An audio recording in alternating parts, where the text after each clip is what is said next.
dari kelompok 5 hari ini akan mewawancarai salah satu pakar komunikasi. Bisa perkenalkan Bu, dulu. Ya, nama saya Dini Safitri, saya dosen ilmu komunikasi UNJ. Saat ini menjabat sebagai Kapolri Asal Komunikasi UNJ.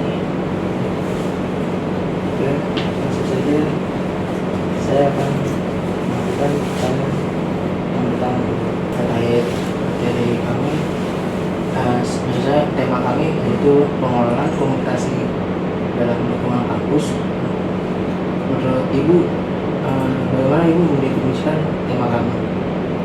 Komunikasi di lingkungan kampus ya, berarti kan itu komunikasi kepada semua sivitas akademika yang di kampus, baik dari dosen-dosen. Nah, dosen-dosen itu juga kan terdiri dari ada pimpinan universitas, pimpinan fakultas, terus di level prodi dan prodi, dan di prodi itu sendiri juga ada strukturnya, itu juga komunikasi tersendiri. Belum nanti dosen dengan karyawan untuk komunikasi tersendiri juga. Terus dosen dengan mahasiswa itu juga komunikasi tersendiri. Jadi sebetulnya sivitas akademika ini banyak ya turunan elemennya. Jadi dari semuanya ini harus bisa komunikasi itu kan bahasanya kan satu ya. Jadi satu pemikiran, satu persepsi, satu kesamaan. Jadi di sana kan ada dua unsur, ada komunikan sama komunikator. Jadi komunikan itu adalah orang yang menyampaikan pesan, komunikator adalah orang yang menerimanya. Jadi yang menyampaikan dan menerima itu harus punya satu kesamaan. Maka itu katakan komunikasi. Tapi kalau misalkan tidak satu kesamaan, berarti ada masalah dalam komunikasi seperti itu. Bagaimana pengelolaan komunikasi dapat meningkatkan kolaborasi antar mahasiswa, dosen, dan tenaga kependidikan? Ya, jadi dengan komunikasi yang baik kan, jadi setiap kampus itu kan pasti ada visi dan misi kan. Nah, visi misi itu kan yang membuat kan rektorat dan jajaran. Nah, dari rektorat dan jajaran itu pasti akan menggunakan fakultas dulu. Dari fakultas baru nanti sampai ke prodi. Dari prodi pasti akan sampai ke masyarakatnya ya. Masyarakat di sini dari mulai dosen, teknik, dan mahasiswa. Nah, kalau misalkan semua ingin mencapai visi misi yang dibuat universitas, dan di fakultas pun juga nanti ada visi misi juga, tapi itu semua turunannya dari atas, dari univ, fakultas, ke prodi, itu semua turunan kayak gitu. Dan semua goalnya itu pasti apapun yang dikerjakan di dalam kampus ya. Jadi kan kita kan mengenal namanya tridharma ya, tridharma perguruan tinggi, ada pendidikan, terus ada penelitian, pengabdian, sama penunjang ya, penunjang. Jadi semuanya kan dikomunikasikan. Bagaimana kita bisa mencapai visi misi itu dengan tiga kegiatan tadi, dan itu kan nggak mungkin rektor sendiri yang kerjakan, gitu. Atau cuma kapolri yang kerja, tapi pasti semuanya dari mulai dosen mengajar. Tapi dalam proses pengajaran itu kan dibantu oleh teknik ya kan, terus mahasiswanya juga harus mengikuti aturan dalam perkuliahan gitu kan. Yang mungkin tiba-tiba dia dapat nilai tanpa dia mengerjakan tugas dalam pembelajaran tersebut gitu kan. Nah, dalam pembelajaran itu juga biasanya ada 16 SKS, dan itu juga ada 3 SKS, 16 pertemuan, atau 2 SKS, 16 pertemuan, dan itu harus dikomunikasikan kan bagaimana berjalannya selama 16 kali pertemuan itu pasti dikomunikasikan. Belum lagi kalau dosen kan memang ada tugas penelitian dan pengabdian, dan sekarang tuntutannya harus melibatkan mahasiswa. Jadi dosen meneliti, dosen pengabdian, mahasiswanya ikut biar dia tahu gitu kan. Nanti kan ujungnya adalah melakukan skripsi ya sebagai tugas akhir. Jadi kalau ikut pengabdian dosen, kita tahu dosen tuh bikin laporan ternyata ya, dari penelitian tuh bikin laporan. Nah, laporan itu bisa dia pelajari dan bisa dia jadikan masukan gitu, insight buat penelitian dia di skripsi kayak gitu. Begitu juga pengabdian dosen.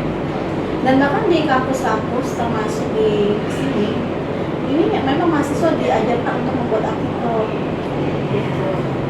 Jadi dari penelitian, dosen kan punya payung penelitian, itu diturunkan di mata kuliahnya. Jadi mata kuliahnya itu berhubungan dengan penelitian dosen. Nah, pengajar, dosen pun juga memberikan mahasiswa tugas untuk membuat artikel sesuai dengan mata kuliah tersebut. Kan ada ini kan, ada deskripsi mata kuliah, RPS dan segala macam kan itu tertuang, dan itu dibagi ke kelompok mahasiswa. Nanti hasilnya adalah mereka harus submit di jurnal terakreditasi SINTA. Itu walaupun memang tidak dipaksa untuk publikasi, tapi kirim aja. Jadi itu sudah diberlakukan di beberapa kampus, termasuk di UNJ sini. Mahasiswa S1 Komunikasi itu sudah dilatih ya dari semester 1 bahkan untuk bisa seperti itu.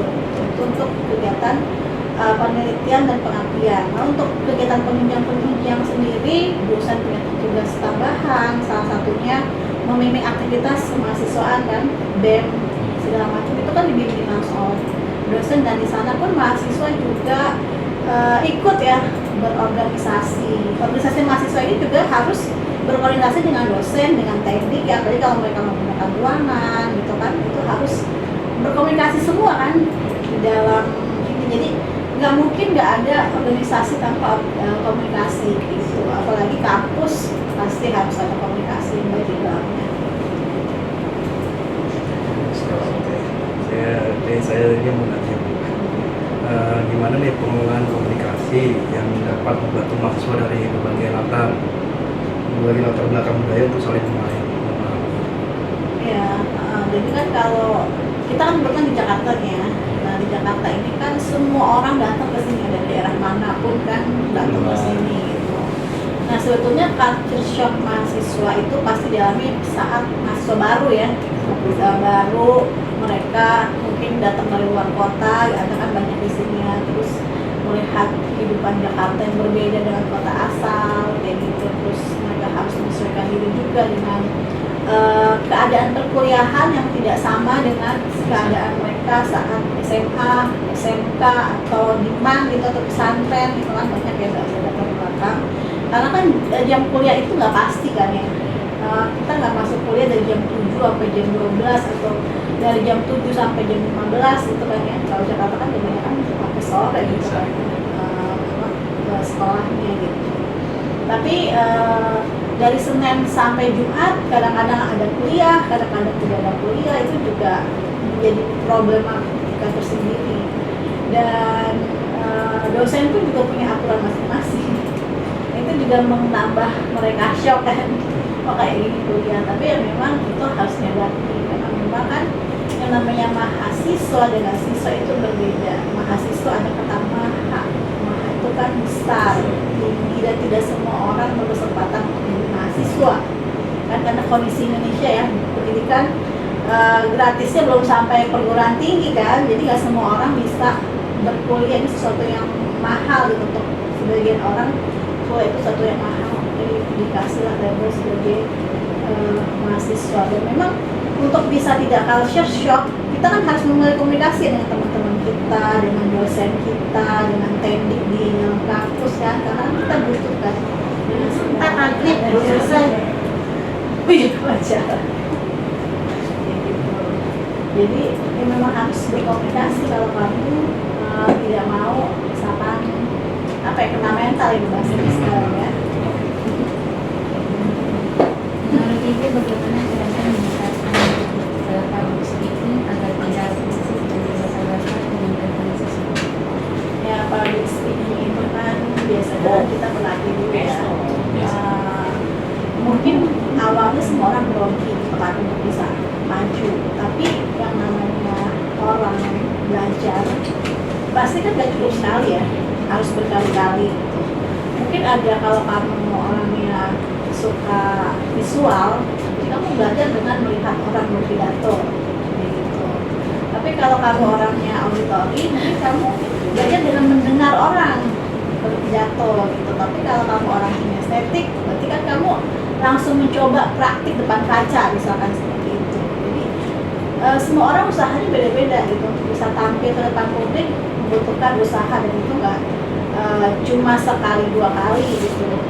Kamu baru mencoba sekali dua kali terus kamu bilang, oh itu bukan passion saya, nggak bisa gitu kan. Public speaking bukan passion saya, malah kayak gitu. Jadi kamu harus berusaha sekuat tenaga dan tampil, sering tampil, pasti public speaking kamu akan berhasil. Bagaimana Ibu melihat peluang ilmu komunikasi ini untuk terus relevan di era digital saat ini? Ya kalau komunikasi pasti akan terus relevan kayak gitu kan ya, karena kan ya tadi pas kamu culture shock, kamu kalau nggak mau kena mental, kamu pasti harus berkomunikasi dengan sesama kamu, mencari orang-orang terdekat yang bisa membantu kamu untuk kamu bisa survive gitu. Apalagi di era teknologi sekarang ya, semuanya kan mengirim pesan komunikasi di media sosial gitu kan. Yang paling banter kan media sosial, semua orang pasti memegang gadget, dan pas mereka melihat gadget yang mereka tuju pertama kali dalam medsos kayak gitu kan. Nah di dalam medsos itu isinya adalah pesan-pesan komunikasi semua gitu, dan kita nggak bakal bisa lepas tanpa komunikasi karena kita kan makhluk sosial kan, kalian kan makhluk sosial kan. Manusia ini sebagai makhluk sosial dia membutuhkan orang lain. Bagaimana dia bisa bekerja sama dengan orang lain? Dengan caranya dengan berkomunikasi kayak gitu. Dan komunikasi itu ada sebuah proses penyampaian pesan, tapi pesannya itu harus sama ya antara komunikator sama komunikan. Kalau nggak sama itu akan ada terjadi permasalahan. Jadi komunikasi pasti akan selalu dibutuhkan selama manusia itu masih hidup. Pasti akan terus berkomunikasi, nggak mungkin dia tidak berkomunikasi, karena komunikasi itu juga dibagi dua kan, ada komunikasi verbal, non verbal gitu kan. Itu pasti ada di kita gitu. Kalau dia disukui gitu kan, pasti dia berkomunikasi.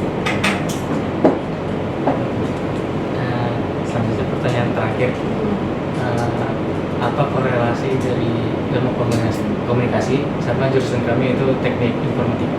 Ya, teknik informatika kan awalnya kan menciptakan coding gitu kan ya, terus habis itu si coding itu bisa bekerja sendiri dengan bantuan AI gitu kan, artificial intelligence gitu.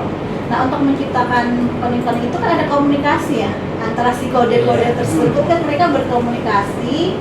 Itu sebetulnya seperti jaringan otak aja kan, otak kan disusun ya, dan dia kan saling berkomunikasi satu sama lain terus sebuah jaringan itu, sehingga dia menjadi seorang yang cerdas, yang pintar gitu kan.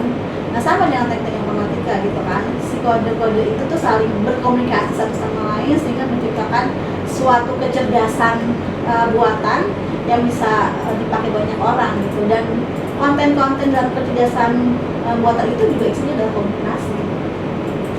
Jadi sangat relevan sekali gitu.